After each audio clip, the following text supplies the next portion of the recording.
किसान भाइयों, किसी भी फसल की बेहतर क्वालिटी और अच्छा उत्पादन उसकी शुरुआती अवस्था पर दिए गए ध्यान पर काफ़ी डिपेंड करता है। अगर किसी भी फसल की शुरुआती में अवस्था में अच्छी देखभाल की जाए और उसकी अच्छी चाल रहती है तो उसका उत्पादन काफ़ी ज़्यादा हद तक अच्छा रहता है और उसकी जो क्वालिटी बनती है वो भी काफ़ी शानदार बनती है और उसकी भंडारण कैपेसिटी भी अच्छी रहती है दोस्तों, जिससे कि किसान अच्छा उत्पादन भी लेता है और साथ ही साथ उसकी क्वालिटी अच्छी होने के कारण अच्छा भाव उसको मिल पाता है, जिससे कि दोहरा लाभ कमा पर किसान भाई अपनी आय दोगुनी कर सकते हैं दोस्तों। तो आज हम पूरी जानकारी देंगे कि जो प्याज की फसल लगाते हैं तो लगाने के बाद में आपको उसकी देखभाल शुरुआती महीनों में कैसे करनी है दोस्तों। 35 से 40 दिन तक की पूरी जानकारी आज इस वीडियो में देने वाले हैं दोस्तों। वैसे तो हमने पहले सभी फसलों की जानकारी, चाहे प्याज लहसुन हो, गेहूं हो, अलसी हो, मटर हो, चना, सरसों, सभी की जानकारी, संपूर्ण जानकारी के वीडियो भी डाल रखे हैं और समय समय पर आगे भी वीडियो जल्दी से जल्दी आते रहेंगे दोस्तों। जैसे ही किसी वीडियो का समय होता है या हमारे खेतों में जो हमें दिखता है उसके हिसाब से हम डायरेक्ट वीडियो बनाकर डालते हैं दोस्तों। तो आगे भी जानकारियाँ लगातार आती रहेंगी। पर खास करके हमने जो प्याज की फसल होती है उसकी जो नर्सरी कब डालनी है, कौन सी वेराइटी लेनी है, खेत की तैयारी कैसे करनी है, कौन सा खाद दवाई कैसे कैसे सब कुछ करना है, उसकी पूरी जानकारी दी है कि नर्सरी कैसे तैयार करना है, उसको जल्दी कैसे बड़ा करना है, नर्सरी को कब अपने को रोपाई के लिए समझना है कि ये रोपाई के लिए तैयार हो गई है और वो खेत में उखाड़ते समय टूटे नहीं, उसके लिए हमें क्या करना है, इसके संबंध में सभी वीडियो हमने एक पूरी सीरीज बना रखी है। आपने नहीं देखी है तो आप चैनल पर जाकर भी देख सकते हो और डिस्क्रिप्शन में एक लिंक दे रखा, उस पर जाकर जो प्याज की खेती की पूरी प्ले लिस्ट बनी हुई है उसमें जाकर भी आप अपनी ज़रूरत के हिसाब से वीडियो देख सकते हो दोस्तों। उसके बाद में नर्सरी को कैसे उखाड़ना है, उसमें क्या सावधानी रखनी है, उसको खेतों में कैसे ले जाना है, रोपाई कैसे करनी है, रोपाई में प्याज से प्याज की और लाइन से लाइन की कितनी दूरी रखनी है, खेत की तैयारी कैसे करनी है, कौन कौन से खाद और उर्वरक डालने हैं, उनको मिक्स कैसे करने हैं, इन सभी के अलग अलग वीडियो हमने बना रखे हैं दोस्तों। और साथ ही साथ में उसमें रोपाई के बाद में आपको खरपतवार नियंत्रण कैसे करना है और उसमें दोस्तों सिंचाई आपको कब कब करनी है, वो उसकी पूरी जानकारी हमने अलग से दे रखी है। पर आज पूरी रोपाई के बाद की पूरी जो 1 से 1.5 महीने की जानकारी है वो आपसे साझा करने की कोशिश करेंगे दोस्तों, क्योंकि हम किसान हैं और किसान ही एक किसान को सही राह दे सकता है दोस्तों। बिना जानकारी के, गलत जानकारी के दोस्तों किसान बहुत सारी बार नए किसान होते हैं, वो कुछ गलती के कारण अपना उत्पादन और क्वालिटी दोनों को प्रभावित कर लेते हैं दोस्तों। इसलिए आप वीडियो में पूरी जानकारी देखने के लिए पूरा वीडियो देखें दोस्तों, अंत तक जरूर देखें और वीडियो पसंद आए तो लाइक जरूर करें और ज़्यादा से ज़्यादा किसान भाइयों तक जानकारी पहुँचाने के लिए शेयर जरूर करें दोस्तों। व्हाट्सअप, फेसबुक और अन्य सोशल मीडिया साइट्स होते हैं उन पर शेयर भी जरूर करें, जिससे हमारी मेहनत सफल हो और ज़्यादा से ज़्यादा किसान भाई इस जानकारी का लाभ ले सकें। और आगे आने वाले वीडियो जल्दी से जल्दी प्राप्त करने के लिए और हमारे चैनल के साथ हमेशा के लिए बने रहने के लिए आप चैनल को सब्सक्राइब करके नीचे जो लाल बटन है उस पर क्लिक करके, अगर आपने सब्सक्राइब नहीं किया तो सब्सक्राइब करके पास में लगा घंटी का बटन भी जरूर दबा दें, जिससे कि आप तक हम जैसे ही वीडियो डालेंगे आप तक जल्दी से जल्दी पहुंच जाएगा और आप उस जानकारी का लाभ ले सकेंगे दोस्तों। तो चैनल को सब्सक्राइब करके बेल आइकन जरूर दबाएं। तो आइए जानकारी शुरू करते हैं।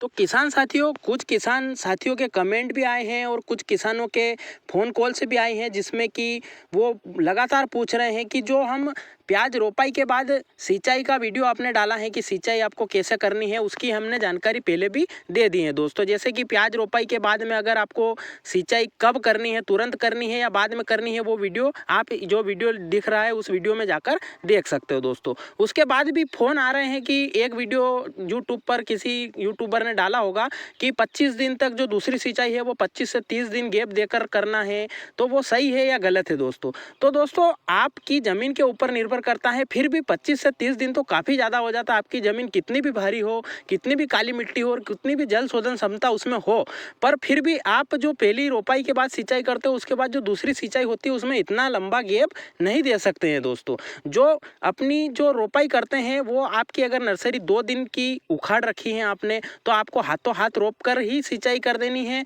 और अगर आपने हाथों हाथ नर्सरी उखाड़ी है तो आप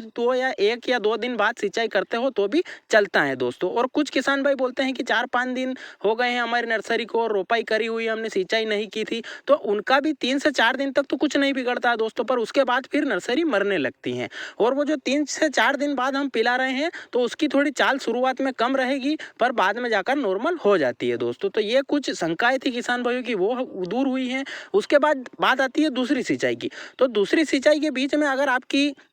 जो ज़मीन है वह हल्की है, भुरभुरी मिट्टी वाली है या मोरम वाली मिट्टी है, तो उसमें आपको ज़्यादा लंबी गैप नहीं देना है दोस्तों। 6 से 7 दिन या 8 दिन में ही आपको दूसरी सिंचाई, जो गारवण बोलते हैं या बिजवान बोलते हैं, वो आपको कर देनी है। और अगर आपकी मिट्टी मीडियम है, न तो ज़्यादा भारी है न ज़्यादा हल्की है, तो आपको 10 से 12 दिन ही खींचना है। उसके बाद में आपको है दूसरी सिंचाई या गारवण या बिजवान आपको दे देना है। उसके बाद आपकी मिट्टी ज़्यादा ही भारी है, काली मिट्टी है, जल शोधन क्षमता उसकी अगर ज़्यादा है, तो फिर आपको 15 या 17 दिन लास्ट ले सकते हो दोस्तों, उससे ज़्यादा आपको नहीं लेना है दोस्तों। नहीं तो क्या है कि जड़ें खिंचने लगती है, जड़ों का जमाव होने का समय होता है दोस्तों, जड़ें नई फूटने का समय होता है, और अगर उस समय ज़्यादा तान दे दी जाए तो उसमें जड़ों का खिंचाव हो जाता है, मिट्टी भारी होने के कारण जड़ें फिर से मरने लगती हैं, और जो जड़ें बनी हुई है वो भी टूटने लगती है दरारें पड़ने के कारण। तो ज़्यादा दरारें नहीं पड़ने देना है, और ऊंचे में आपकी मिट्टी कितनी भी भारी हो तो 15 से 17 दिन से ज़्यादा आपको गैप नहीं देना है। ये जानकारी मैंने पिछले वीडियो में भी दे दी थी, वो भी आप पूरी जानकारी देख सकते हो,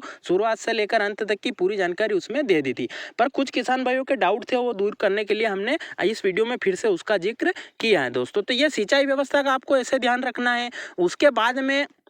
जो दूसरी सिंचाई कर दी, उसके बाद जब तीसरी सिंचाई का समय आता है, तो पहली सिंचाई तो आपने रोपाई के 1 या 2 दिन बाद ही करनी है। दूसरी सिंचाई मान लीजिए कि 12 से 15 दिन में आपने करी है, तो तीसरी सिंचाई आपको 25 से 27 दिन के आसपास में कर देना है दोस्तों। तीसरी सिंचाई करने के बाद या तीसरी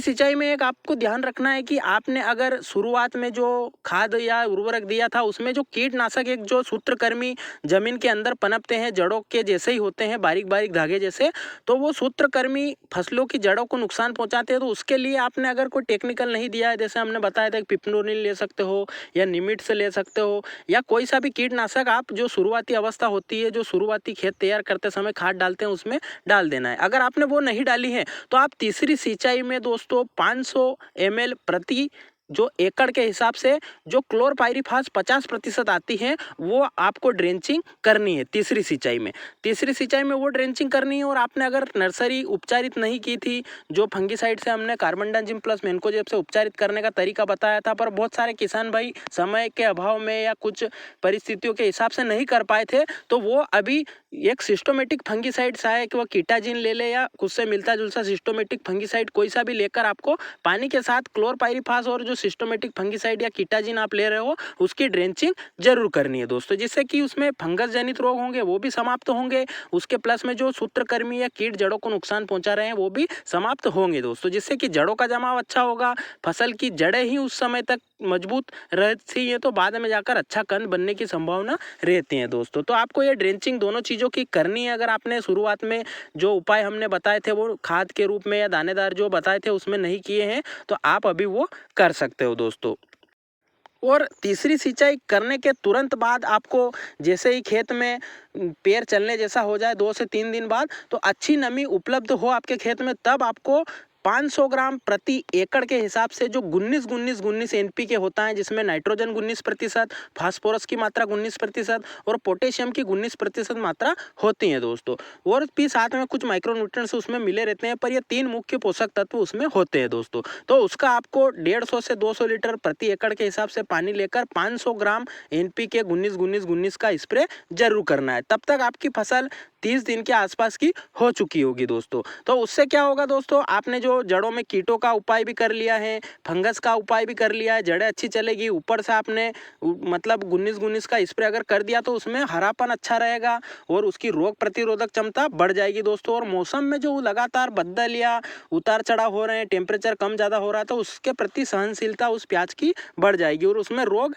नहीं आएंगे दोस्तों। तो आपको वो करना है। और शुरुआती अवस्था में अगर आपको थ्रिप्स तो 30 दिन के आसपास नहीं दिखेगी, जब 35 से 40 दिन की फसल आपकी होती है तब उसमें कुछ मौसम में उतार चढ़ाव अगर उस समय ज़्यादा होता है या दिन रात का टेम्परेचर में या तापमान में ज़्यादा उतार चढ़ाव होता है तो कुछ थ्रिप्स की समस्या हमें देखने को मिल सकती है। तो उस समय आप जो स्प्रे कर सकते हो दोस्तों, जो अपना प्रोफेनोप्लास प्लस साइपरमेथ्रिन होता है 40% प्लस 4%, वो वाला टेक्निकल ले सकते हो, या लेमड़ा साइलोथीन 5% इसी वाला ले सकते हो, या फिर आप जो लेमड़ा साइलोथीन 4.9% CS या फाला फॉर्मुलेशन होता है वह भी दोस्तों ले सकते हो। दोस्तों इन सभी की जो है डोज आपको दोस्तों 150 ग्राम या 150 ml प्रति एकड़ के हिसाब से 150 से 200 लीटर पानी में लेकर स्प्रे करना है दोस्तों, जिससे कि थ्रिप्स से छुटकारा आपको मिल जाएगा और आपकी फसल की शुरुआती अवस्था में वो थ्रिप्स कोई भी नुकसान नहीं पहुंचा पाएंगे, क्योंकि शुरुआती अवस्था में काफ़ी मुलायम पत्तियां होती हैं और उसमें अगर हरापन और हम जो नाइट्रोजन का इस्तेमाल भी करते हैं उससे थ्रिप्स का अटैक शुरुआती अवस्था में ही हो जाता है। तो आप ज़्यादा नाइट्रोजन का प्रयोग भी ना करें, जो अनुशंसित मात्रा है उसका ही करें, और जो या तो फिर NPK के हिसाब से जो अनुशंसित मात्रा है वो ही लेकर अपन करते हैं तो उसमें ज़्यादा खतरा थ्रिप्स का नहीं रहता है दोस्तों। तो आपको 35 से 40 दिन के आसपास में ये सभी काम कर लेने हैं, और जो समय बताए हैं उसी पर आपको सिंचाई करनी है, न तो ज़्यादा देर करनी है और न ज़्यादा पहले सिंचाई करनी है दोस्तों, जिससे कि आपकी जो शुरुआती अवस्था होगी उसमें तना अच्छा शुरुआती अवस्था में मोटा बनेगा और वही कंद बनने का आधार होता है दोस्तों। तो आप ये काम जरूर कर ले। और जैसे ही फसल आपकी 40 से 45 दिन की होती है तो उसमें कुछ खरपतवार अगर उग आते हैं तो उनको नियंत्रित करने के लिए आप निंदाई गुड़ाई जरूर कराएं दोस्तों। और निंदाई गुड़ाई में जो है दोस्तों आप मजदूरों की सहायता से ही निंदाई गुड़ाई कराएं दोस्तों। उस समय रासायनिक दवाई अगर ज़्यादा ही खरपतवार हो तो उपयोग करें, उसका वीडियो भी हमने डाल रखा है कि रासायनिक दवाई कौन सी लेनी है, कितनी मात्रा में लेनी है, वो पूरी जानकारी दे रखी है दोस्तों। पर अगर ज़्यादा खरपतवार आपकी जो संभावना है उससे ज़्यादा खरपतवार है तो ही आपको रासायनिक दवाई का उपयोग करना है, नहीं तो आपको कम खरपतवार होते हैं तो मजदूरों की सहायता से जो हाथों से ही जो है उखड़वा कर जो खरपतवार का नियंत्रण करना है दोस्तों। क्योंकि इस अवस्था में जो कच्ची अवस्था होती है उसमें हम खरपतवार नियंत्रण का उपयोग करते हैं, जो रासायनिक विधि होती है उसका, तो उसमें दोस्तों जो कंद होता है उस पर काफ़ी ज़्यादा प्रभाव पड़ता है और पौधे की चाल रुक जाती है दोस्तों, और वो पौधा होता है वो 8 से 10 दिन पीछे चला जाता है। इसलिए आप हो सके जितना आप जो रासायनिक विधि है उसका उपयोग ना करते हुए जो मजदूरों या अपने जो देसी विधि है उसका ही उपयोग करके खरपतवार नियंत्रण